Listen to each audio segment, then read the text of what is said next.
예수께서 물으시되 너희가 무엇을 그들과 변론하느냐? 무리 중에 하나가 대답하되 선생님, 말 못하게 귀신 들린 내 아들을 선생님께 데려왔나이다. 귀신이 어디서든지 그를 잡으면 거꾸러져 거품을 흘리며 이를 갈미어 그리고 파리해지는지라. 내가 선생님의 제자들에게 내쫓아 달라 하였으나 그들이 능히 하지 못하더이다. 대답하여 이르시되 믿음이 없는 세대여, 내가 얼마나 너희와 함께 있으며 얼마나 너희에게 참으리요. 그를 내게로 데려오라 하시매 이에 데리고 오니 귀신이 예수를 보고 곧 그 아이로 심히 경련을 일으키게 하는지라. 그가 땅에 엎드러져 구르며 거품을 흘리더라. 예수께서 그 아버지에게 물으시되 언제부터 이렇게 되었느냐 하시니 이르되 어릴 때부터니이다. 귀신이 그를 죽이려고 불과 물에 자주 던졌나이다. 그러나 무엇을 하실 수 있거든 우리를 불쌍히 여기사 도와 주옵소서. 예수께서 이르시되 할 수 있거든이 무슨 말이냐? 믿는 자에게는 능히 하지 못할 일이 없느니라 하시니 곧 그 아이의 아버지가 소리를 질러 이르되 내가 믿나이다. 나의 믿음 없는 것을 도와주소서 하더라. 예수께서 무리가 달려와 모이는 것을 보시고 그 더러운 귀신을 꾸짖어 이르시되 말 못하고 못 듣는 귀신아, 내가 내게 명하노니 그 아이에게서 나오고 다시 들어가지 말라 하시매 귀신이 소리 지르며 아이로 심히 경련을 일으키게 하고 나가니 그 아이가 죽은 것 같이 되어 많은 사람이 말하기를 죽었다 하나 예수께서 그 손을 잡아 일으키시니 이에 일어서니라. 아멘. 한 주간 태국을 잘 다녀왔습니다. 제가 한 5일 동안 따뜻한 나라에 있다 다시 돌아와 보니까요, 어느덧 남양주가 아주 추워졌더라고요. 그래서 나도 모르게 그냥 두툼한 옷을 또 껴입고 이렇게 지냈습니다. 이제 좀 더 우리 가까이 있는 사람들이 더 따뜻한 마음과 따뜻한 눈길과 따뜻한 말들을 서로 해줄 그런 계절이 온 것 같아요. 그런 의미에서 우리 따뜻한 마음을 담아가지고 옆에 분들을 이렇게 바라보시면서 사랑합니다, 축복합니다. 한번 서로 인사합시다. 시작. 사랑합니다. 축복합니다. 좀 훈기가 느껴지십니까? 그렇게 서로 따뜻하게 감싸도 주고 손도 잡아주고 그러면서 우리 하나님 앞에 더 사랑받고 살아가는 우리 모든 성도가 되시기를 축복합니다. 제가 이번에 태국 치앙마이 신학대학원에 가서 소위 목회자 영성에 대한 그런 부분을 강의를 했어요. 근데 갔더니 이 전체 학생이 그 본교회만 한 27명 정도 된다 그래서 다 함께 모인 줄 알았어요. 그랬더니 주간반은 7명, 그리고 나머지는 야간반이래요. 그래서 가서 이제 강의를 하는데 총 몇 분이 앉아 계시는 거 아니? 7명. 그래서 처음에는 이렇게 적은 숫자랑 또 하려고 하니까 좀 쑥스럽기도 하고 막 그렇더라고요. 그렇지만 이렇게 이제 강의를 해 나가는데 그 한 20대에서 나이가 가장 많은 분은 50대까지 모이셨어요. 그런데 이렇게 말씀을 전하는데 너무 눈빛이 초롱초롱하니 앞쪽에 앉으셔가지고 귀를 기울이는데 제가 감동을 받았어요. 그러면서 나도 모르게 열이 막 올라가지고 너무 열심히 했거든요. 할렐루야. 그랬더니 통역하는 선교사님이 참 많은 은혜를 입었다고, 우리 학생들이 너무너무 좋아한다고, 또 힘을 얻었다고. 사실 태국 목회자들이 좀 이렇게 차분하다고 할까, 열정이 좀 없대는 거예요. 그런데 이번에 같이 이렇게 말씀을 나누면서 큰 힘을 얻고 도전을 받았노라고 그렇게 말씀을 해줘서 저도 참 잘 갔다 왔다 하는 그런 생각을 했습니다. 그리고 이제 끝날 목요일 날 제가 11시 55분 비행기를 타고 왔는데 7시 30분에 거기에 매주마다 예배가 있어요. 그 신학대학원과 교회가 함께하는 3층 건물인데 바로 옆에 대학교가 있어요. 그래서 그 대학생들이 기숙사에서 생활하는 경우도 있고 교회 안에서, 그래서 이제 함께 이렇게 젊은이들이 주로 예배를 드리는 시간이었어요. 제가 이제 말씀을 전하게 되었는데, 그런데 그 젊은이들이 한 30명이 넘게 찬양을 드리는데요, 와, 너무너무 그 은혜를 느끼게끔 아주 잔잔하면서도 영감 있는 그런 찬양을 하나님께 드리는 것 같은 그런 마음을 얻게 받았어요. 그래 나도 그 가사 내용은 잘 모르지만 마음을 열고 하나님께 막 찬양을 하는데 다행히 한 곡을 알게 되겠더라고요. 그 리듬이 고개 들어, 그 이야기, 그 찬양을 하는데 소리는 서로 다르지만 그 언어는 다르지만 같이 하나님께 막 올려지는 그런 찬양을 드리면서 좀 색다른 경험을 했어요. 근데 참 제가 그러면서 그 같이 그냥 리듬을 따라가면서 기도하는 건 뭐냐면, 하나님, 여기 있는 귀한 젊은이들이 정말 하나님을 제대로 경배하고 제대로 믿는 믿음의 그야말로 기둥들이 되게 주시옵소서. 이렇게 아름다운 찬양을 올리고 있는데 저들의 삶이 아름다워지도록 축복하여 주시옵소서 하는 그런 기도를 하게 되었습니다. 그러면서 참 저들을 중심으로, 또 우리 목회자들을 중심으로 참 우리 대한민국이 예수 만나서 복받은 나라가 되었잖아요. 50년, 60년 그렇게 긴 세월 속에 정말 큰 부흥을 일으켰고 오늘까지 하나님께 영광 돌리는 그런 나라가 되었습니다. 외국에서는 우리나라에 이렇게 와서 보면요, 교회가 왜 이렇게 많냐고 기독교 국가인 줄 다 알아요. 그 정도로 하나님께서 힘 주시고 은혜 주신 곳이 바로 우리 주평강 교회, 우리 대한민국 교회인 줄로 믿습니다. 이런 귀한 영광스러운 그 아름다운 복음의 역사가 태국에서도 강력하게 좀 이루어지고 또 그렇게 성도들도 막 힘을 얻었으면 참 좋겠다는 그런 생각을 하면서 간절하게 기도를 했거든요. 근데 이제 태국은 보니까 95%가 우리보다 먼저 복음을 받았음에도 불구하고 아직도 95%가 불교인들이에요. 근데 이제 거기서 이야기를 들어봐서 이제 그 아침에도 이렇게 나가면 시주하는 분들을 쉽게 볼 수 있었거든요. 그 승려들을. 그런데 이제 승려들이 워낙 많으니까 저분들은 어떻게 사나 또 궁금하기도 해서 선교사님한테 물어봤더니 선교사님이 재밌는 이야기를 하시는 거예요. 여기 승려들은 이제 결혼을 다 안 했냐고 이제 물어봤는데, 아니 결혼하신 분들도 많다고.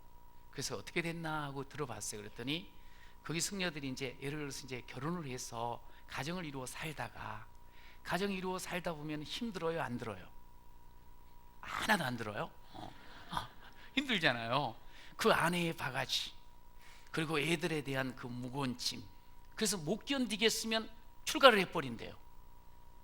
그냥 절에 가버린대요. 그러면 그 문화는 뭐냐면 가면 그냥 가는 걸로 놔둔대요. 가서 부인이 바가지를 긁으면서 다시 끌고 오질 않는데 그냥 놔둔대. 그러면 또 편안하게 가서 소위 이 돌을 닦다가 다시 가정으로 돌아가고 싶다 이러면 다시 나온다는 거야. 원래 떠났던 집 아니고 다른 사람 만나가지고 또 결혼도 한대요. 그런데 태국 남자들은 조금 무능하대. 그 여성들이 더 삶에 더 열정을 가지고 살아간다고 그런 이야기를 해요. 그래서 좀 마음이 좀 그렇더라고요. 야, 저분들 그렇구나. 이제 그런 생각을 하면서 다냐 다야 그랬겠습니까만 그런 분이 있다는 거예요. 그러면서 느껴지는 게 뭐냐면 태국이라는 나라가 불교가 95%, 그렇다면 뭔가 이렇게 자꾸 새로워질 법도 한데 그 종교 자체가 너무 자기중심적인, 내가 좋으면 가서 하고 내가 싫으면 언제든지 나오고 내 마음에 세속 삶이 더 좋으면 언제든지 뛰쳐나오고, 그러니까 철저하게 자기중심적이고 자기 욕망을 그냥 이렇게 종교 생활도 언제든지 자기 욕망을 다 앞세우는 그런 모습이 있다는 것을 이렇게 들었어요. 자, 그러면서 그 이야기를 들으면서 조금 생각을 해보니까 우리가 예수 믿는 믿음의 사람들이 참 많잖아요, 대한민국에. 그런데 왜 대한민국이 지금 점점 어려워가고 있을까? 신앙생활을 제대로 못하는 거지. 믿음을 가졌노라고 믿음으로 산다고 하면서 너무 나부터 시작해서 자기 중심적으로 신앙생활 하는 것은 아닐까? 너무 세속 중심으로 신앙생활 하는 것은 아닐까?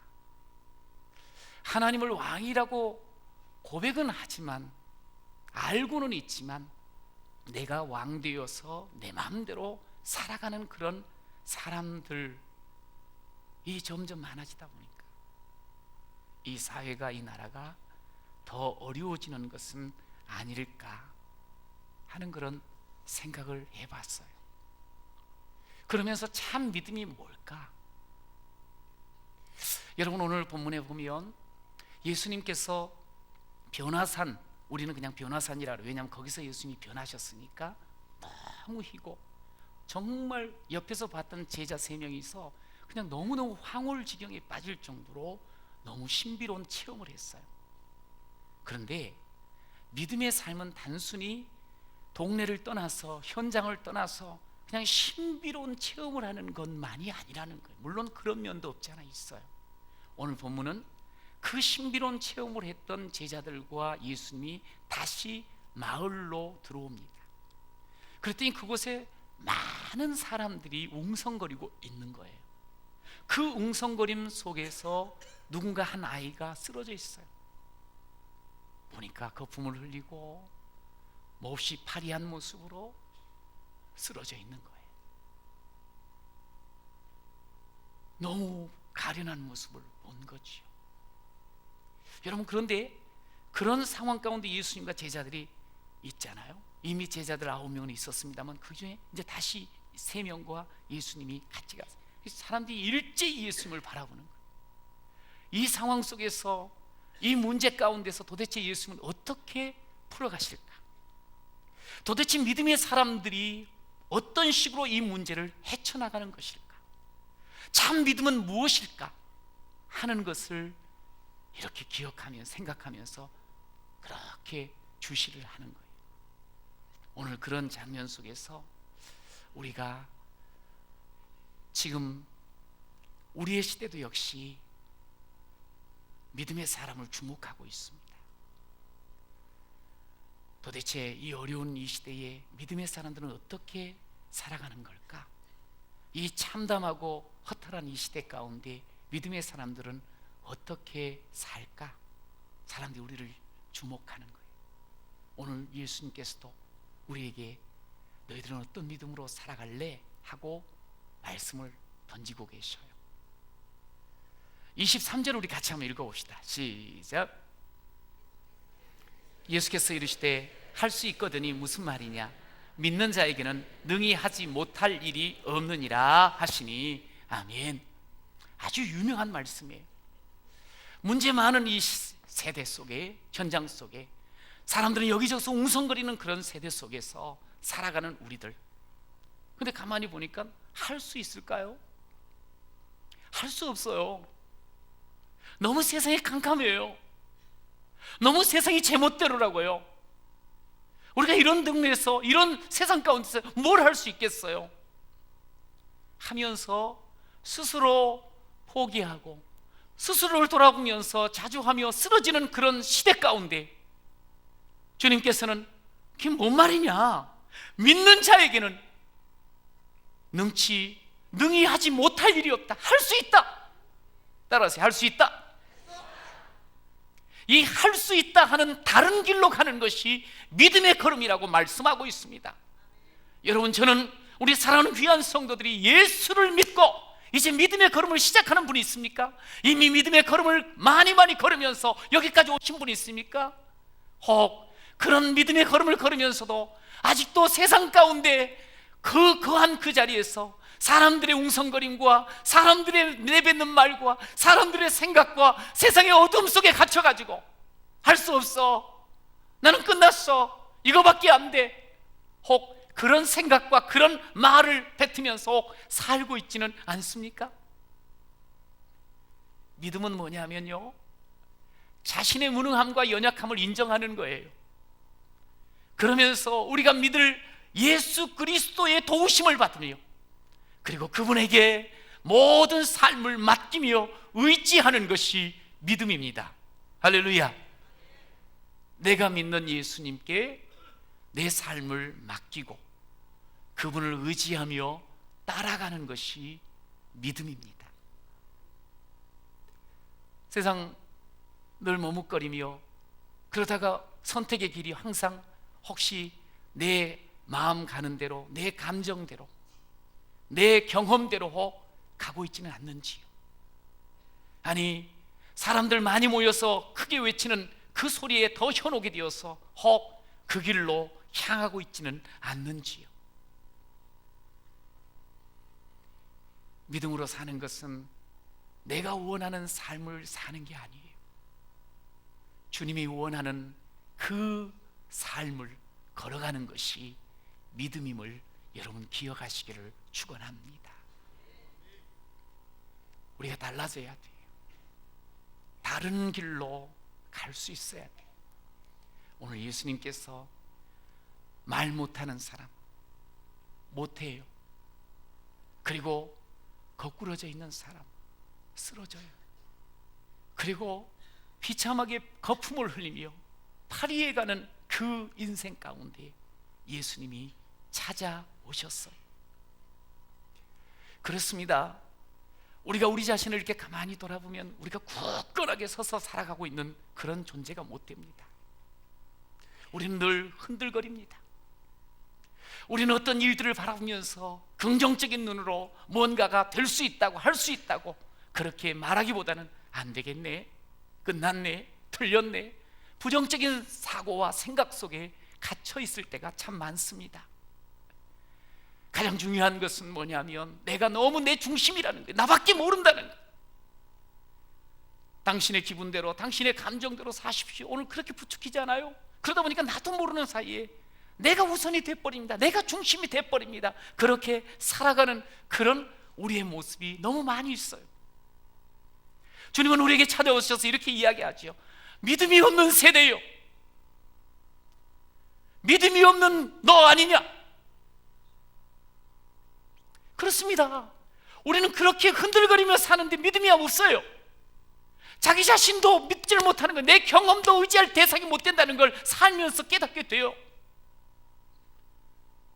누군가 좀 좋은 사람이 있어서 그 사람을 의지하고 따라갔더니 여지없이 배신을 당해요. 그런 경험 속에서 사람을 믿지 못해요. 조그만 어려운 일이 있으면 그 속에서 한없이 바람에 그냥 낙엽이 흔들리듯이 그렇게 이리 둥글 저리 둥글 그렇게 살아가는 우리들의 모습이 참 많아요. 그러다 보니 인생이 그렇지 않습니까? 하루하루를 살아가는 그 모든 걸음이 내가 어제 살았으니까 오늘은 잘 살 수 있지, 내가 작년에 이런 경험이 있으니까 금년에 거뜬히 넘어갈 거야. 사실은 그것은 마음속에 생각으로 끝나요. 이론이에요. 그건 우리는 매일처럼 새로운 걸음이 첫 걸음입니다. 어제 살았던 장소, 그 장소에 살고 똑같은 사람을 만나도 우리는 새로운 그런 걸음을 걷는, 마치 모험으로 살아가는 것과 같은 그런 인생 아니겠어요? 그런데 내 경험이 믿을 게 못 되는 거예요. 내 함께했던 사람들이 믿을 게 못 되는 거예요. 세상 것이 믿을 게 못 되는 거예요. 그러니까 애지간한 것들은 다 못 믿는 거예요. 그러면서 겉핏하면 믿음 없는 소리를 우리가 쉽게 할 수 있어요. 여러분, 오늘 주님은 그런 세대 속에 살아가는 우리를 향해서 너도 똑같니? 이 믿음 없는 세대, 주님께서 믿음 없다 말씀하시면 너는 이제 끝났다가 아니에요. 믿음 가지라는 거예요. 세상과 다른 길로 걷는 여러분이 되시길 간절히 축원합니다. 그때 그 아버지 한 사람이 그렇게 외칩니다. 내가 믿습니다. 내가 믿습니다. 여러분, 우리가 다 주님 앞에 그런 믿음의 외침을 가지고 믿음의 부르침을 가지고 나아가는 귀한 자 되시길 간절히 축원합니다. 믿습니다. 믿습니다. 그런데요, 제가 오늘 이 말씀을 읽으면서 내가 믿습니다 그래 놓고 뭐라 그러는 거 아니? 나의 믿음 없는 것을 도와주세요. 이게 무슨 말일까? 내가 믿습니다. 그래놓고 나는 믿음 없다는 거야. 그러면서 도와달라고. 이 말이 좀 모순적이지 않습니까? 믿는다 그래놓고 믿음이 없다는 거야. 저는 이 말씀을 이렇게 가만히 묵상을 하면서 저 자신이 생각이 났어. 그렇지요. 거창하게 믿음을 이야기하기도 하고 믿는다고 분명하게 고백도 하고 또 믿음의 길을 걷는 것 같으면서도 그 순간순간에는 믿음이 없고 믿음이 약하여지고 믿음이 한없이 쪼그라든 그런 나의 행동들, 내가 부족합니다. 믿는다고 하지만 너무 부족합니다. 그런 고백이더라고. 저도 이 말씀을 준비하면서 그렇습니다, 주님. 제가 믿습니다. 그런데 전 너무 부족합니다. 나를 도와주시옵소서. 나를 다시 한번 일으켜 주시옵소서. 오늘 우리가 주님 앞에 믿음의 걸음을 걸을 때요, 오늘 이 시대를 이렇게 가만히 우리에게 보여주시면서 야, 이때가 지금 어떻게 되겠냐? 그래, 아이고 끝났습니다. 사람 누구를 믿을 수 있겠습니까? 점점 어두워만 가네요. 점점 죽어가겠는데요. 힘든데요. 우리가 그렇게 쉬이 이야기합니다. 요즘 보니까 젊은이들 가운데도 참 쉽게 생명줄을 놓는 경우들이 너무 많아요. 늘 그런 이야기 듣다 보니까. 근데 적어도 믿음의 사람은 달라야 돼요. 얘야, 이게 어떻게 되겠느냐? 우리의 현실과 우리 자신은 아무것도 아닙니다만 주님이 살아계실진데, 주님이 나와 함께 하실진데, 주님께서 이 민족을 다시 붙잡을진데 일어날 줄로 믿습니다. 살아날 줄로 믿습니다. 내가 다시 새롭게 삶을 살아가게 될 줄로 믿습니다. 여러분, 그 고백해야 되지 않겠어요? 죽음의 골짜기에서 살겠느냐? 아이고 뼈다귀밖에 없는데 죽겠네? 전혀 그런 생기는 느껴지지 않네? 그러면서 안 되겠습니다. 그럼 되겠냐고. 아니, 그것을 물어보시는 하나님께서 나와 지금 함께 하시는데, 아니 우리를 죄로부터 자유케 하시고 죽음으로부터 구원하여 주시며 생명 주신 주님께서 우리에게 지금 함께 하시면서 말씀하시는데 왜 거기서 아이고 생명이 느껴지지 않네요, 죽겠네요, 그럼 되냐고. 달라야지. 우리는 무능합니다. 우리는 한없이 작습니다. 그러나 우리 하나님, 나와 함께 하신 내 아버지 하나님, 나에게 아들까지 아끼지 아니하신 내 아버지 하나님, 당신이 계시기에 새로워질 줄로 믿습니다. 여러분, 그러면서 우리가 그 믿음의 걸음을 걸어야 되지 않겠어요? 죽겠다 인상 찌푸리고, 우리가 이 하나님이 어마어마하고 위대하시고 크신 전능하신 분이라고 고백을 해놓고 실질적으로 삶 속에서 보면 너무나도 작은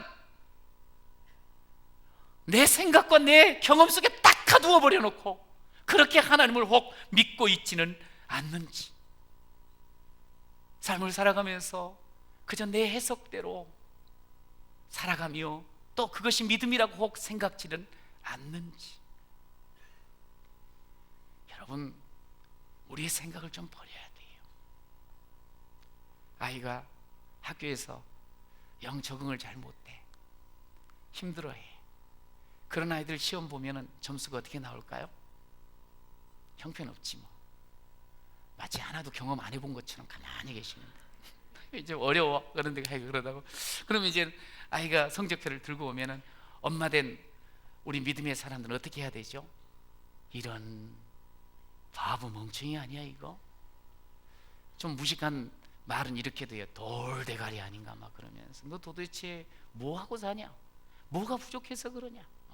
너 이렇게 살아가지고 사람 구실하겠냐? 이러면 너 큰일이야. 너는 이제 형편없어. 막 그러면서 악담을 쏟아 부을 수도 있습니다. 그런 분이 있으면 회개하시길 바랍니다. 근데 사실은 그럴 때 믿음의 사람은 달라야 돼요. 네가 많이 힘들구나.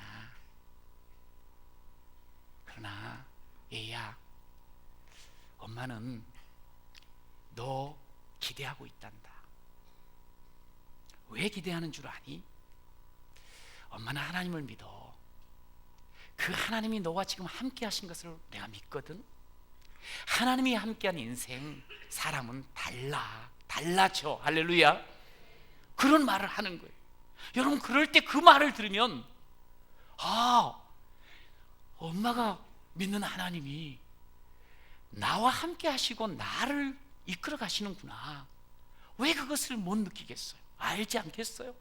자신은 지금 그 힘들고 어려운 학교 생활, 친구들 속에서 어려움을 겪을 때 자기는 형편없다고 생각을 하고 있었는데, 하나님께서 너를 기대하고 계셔. 하나님, 나는 믿는데 하나님 믿는 그 하나님께서는 너를 반드시 놀라운 하나님의 사람으로 세워주실 거야. 여러분, 그러면 나 잘났다 이게 아니죠. 그렇지, 나는 부족하지만 하나님이 함께 하시는구나. 죽은 자도 살리시고 없는 것도 있게 하시는 우리 하나님이 나와 함께 하시는구나. 할렐루야.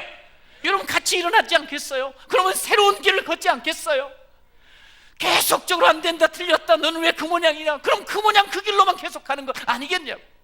못하게 되고 쓰러지게 되고 또 거품을 흘리듯 그런 인생으로 비참해 있지 않겠냐고. 그러나 주님을 믿는 사람은 그거 아니지요.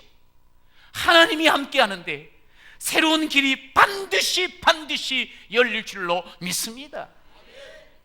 우리는 할 수 있다 하면서 긍정적인 삶을 상당히 많이 강조를 합니다. 그리고 아이들한테도 말하고 스스로도 그렇게 살려고. 근데 긍정과 믿음은 좀 차이가 있습니다. 저 사람 참 긍정적이야, 저 사람 참 믿음이 좋아, 조금 차이가 있어요. 믿음 있는 사람이 대체적으로 긍정적입니다. 그러나 믿음 있는 사람들은 그렇습니다. 어느 순간에는 안 된다고, 안 하겠다고, 못 하겠다고. 왜? 하나님께서 너 하기 때문에 자기는 안 하겠다고 그렇게 이야기할 수 있는 사람이 믿음의 사람이. 나는 할 수 있다? 그건 자기 스스로에게 신념을 가지고 자기를 중심하여 할 수 있다. 이게 긍정입니다. 그러면서도 잘 사는 사람도 의외로 많이 있어요. 그러나 진짜 믿음은 뭐냐면 긍정을 뛰어넘는 거예요. 사실은 우리 인생은 한없이 약합니다. 의지할 거 없습니다. 그런데 내게 능력 주시는 자 안에서, 따라서 내게 능력 주시는 예수 안에서, 내게 능력 주시는 예수 안에서 난 할 수 있습니다.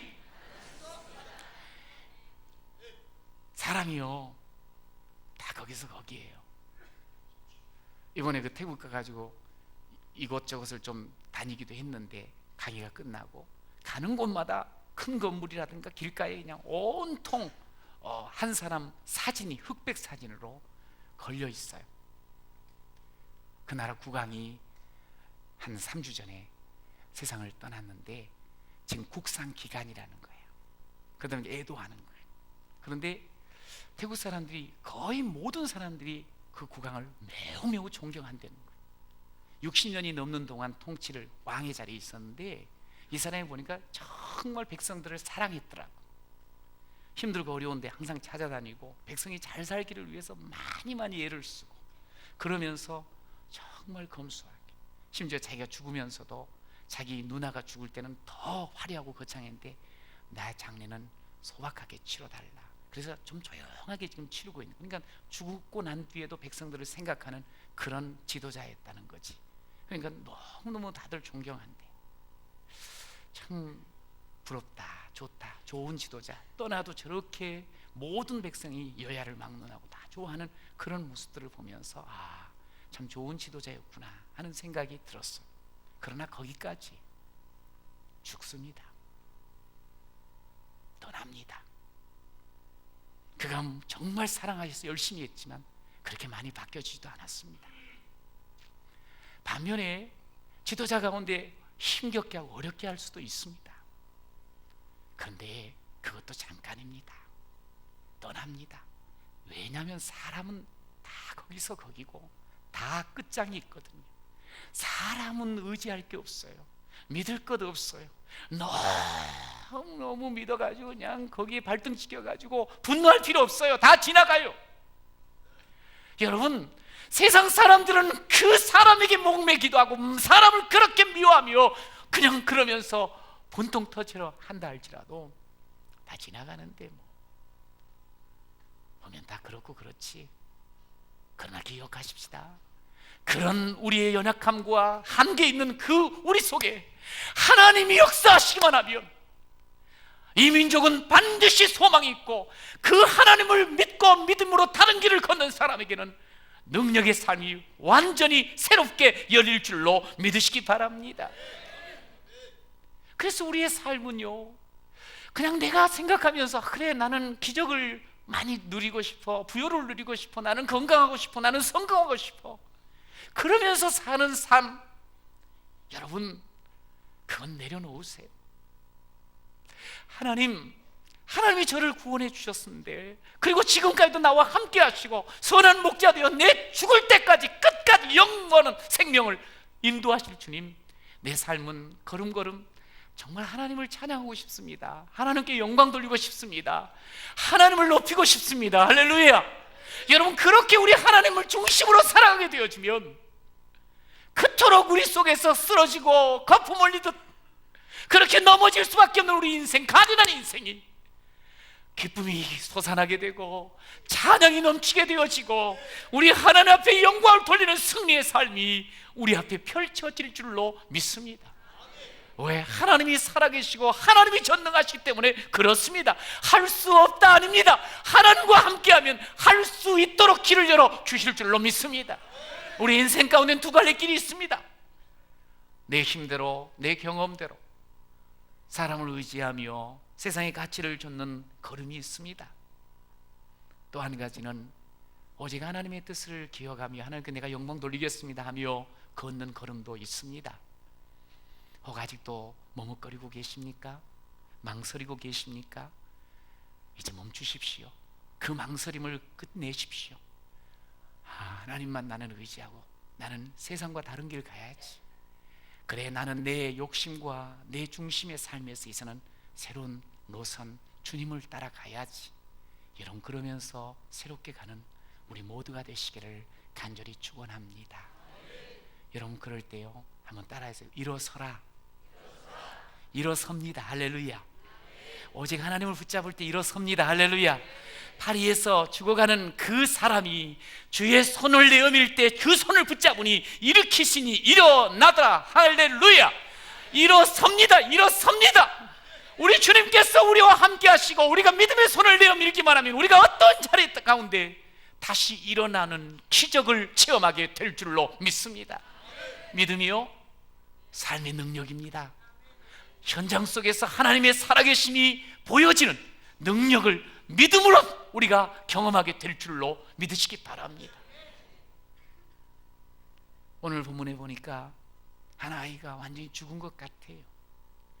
주의 말씀 앞에 완전히 다 무장해제가 되었어요. 그 뒤에 손을 잡아 일으키니 일어섭니다.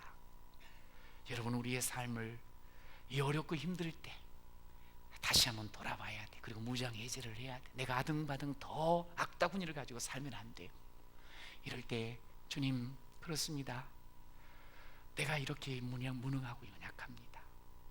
세상이 정말 하나님 없이는 아무것도 안 됩니다. 주님 붙잡아 주세요.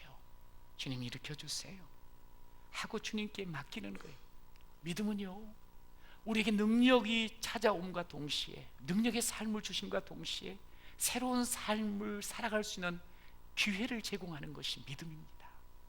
저는 지난주에 새로 오신 분들 혹이 있습니까? 믿음 생활하면서도 계속적으로 갈등하는 분이 있습니까? 우리 주님 앞에 다시 한번 새로운 기회를 얻는 여러분 되시길 간절히 축원합니다. 우리 주님은 우리에게 오셔서 우리의 신앙이 더욱더 성장, 믿음이 성장하여 하나님 앞에서 늘 일어서는 삶의 권능자가 되기를 원하시는 거예요. 여러분, 어떻게 하면 우리의 신앙은 매일처럼 성장하는 것을 누릴 수가 있을까요? 사람마다 좀 다릅니다만 저는 이런 고백을 할 수 있습니다. 제가 예수님을 영접하게 되었습니다. 주님의 사랑을 깨닫게 되어지고 인격적으로 예수님 나의 주인이 되어주세요 하고 고백을 하고 살게 되었습니다. 그런데 그 다음 날부터 제가 한 일이 있습니다. 그 전과는 좀 다르게, 뭐냐면 새벽에 일어났습니다. 그리고 교회당에 갔습니다. 그러면서 주여, 내 손 잡아주세요. 주님 앞에 손을 내어 밀었습니다. 여러분, 새벽 기도를 하면서 제가 하나님 앞에 너무 큰 축복을 받았는데 그 축복은 다른 게 아니었어요. 그토록 힘들고 절망적이던 내 삶에 이렇게 주님 앞에 손을 내밀고 주님 앞에 손을 잡혀지면 소망이 생기는구나, 내가 살아갈 수가 있구나, 내가 꿈이 생기는구나, 내게 사명이 주어지는구나, 내게 놀라운 축복이 임하는구나. 할렐루야. 주의 손 붙잡을 때 일어나는 은혜와 복이 넘칠 줄로 믿습니다. 여기 예수님이 오셨어요. 주의 손을 붙잡는 건 아주 실제적이고 구체적인 행동입니다. 예수님이 신비로운 경험을 하게 하셨대. 예수님이 말이지 너무 좋으신 분이래. 예수님은 저기서 놀라운 기적을 이루신 분이시래. 놀랍다, 감동적이다, 너무너무 좋으신 분이다. 우리가 단순히 이론으로 알고 지식으로 알고 감동만 하면 안 돼요. 참 좋네요. 좋은 것으로 끝나면 안 돼요. 주님이 정말 능력이시네요. 능력이신 주님만을 아는 것으로 끝나면 안 돼요. 그분이 손을 내어 밀고 계셔요. 그분의 손을 실질적으로 붙잡아야 돼요. 붙잡고 그럴 때 하나님께서 우리를 일으켜 주십니다. 할렐루야. 여러분, 깊은 어둠 속에 여기 있습니까? 손을 내어 밀어서 주여 내가 어둠 가운데 갇혀 있습니다, 나를 일으켜 주세요 하고 주님을 부르십시오. 주님께서는 여러분의 어둠에서 일어서게 하실 줄로 믿습니다. 질병이 있습니까? 그래서 삶이 힘들고 소망이 없습니까?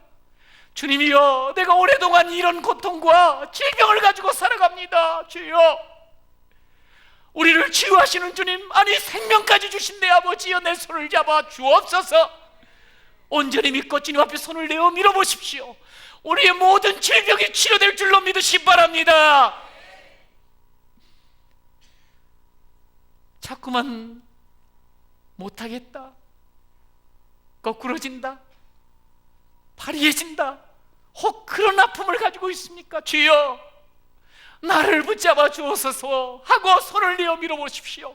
주님께서 그 자리에서 일으켜 주시고 우리에게 윤택함을 허락하시며 우리의 삶의 새로운 힘과 능력으로 채워 주실 줄로 믿습니다. 가난과 중독의 아픔 가운데 혹 있습니까? 그것도 주님 앞에 손을 내어 밀어보십시오. 내가 이렇게 가난합니다, 이렇게 절망스럽습니다, 이렇게 중독 속에서 헤어나오지를 못하겠습니다. 주여, 내 손을 잡아주소서. 주님께서 붙잡으시면 우리는 일어나게 되어 있습니다.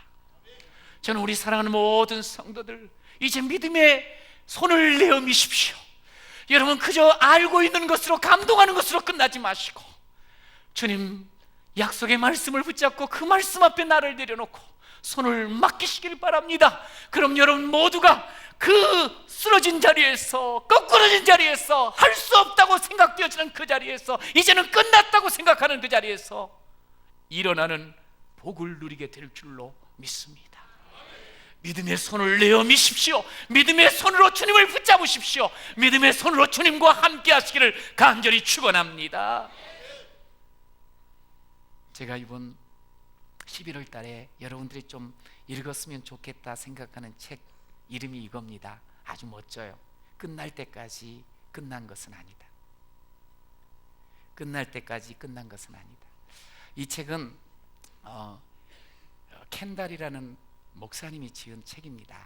근데 이 책 제목은요, 원래 그 요기 베라라고 하는 메이저리그에 아주 유명한 선수가 있어요. 메이저리그에. 근데 이 사람이 이제 야구 경기가 그렇잖아요. 9회 말 투아웃이 됐다고 해서 다 박차고 나가다가 아이고 그 뒤에 바뀌어지는 걸 가끔 경험합니다. 세상에 끝날 때까지 끝난 건 아니요.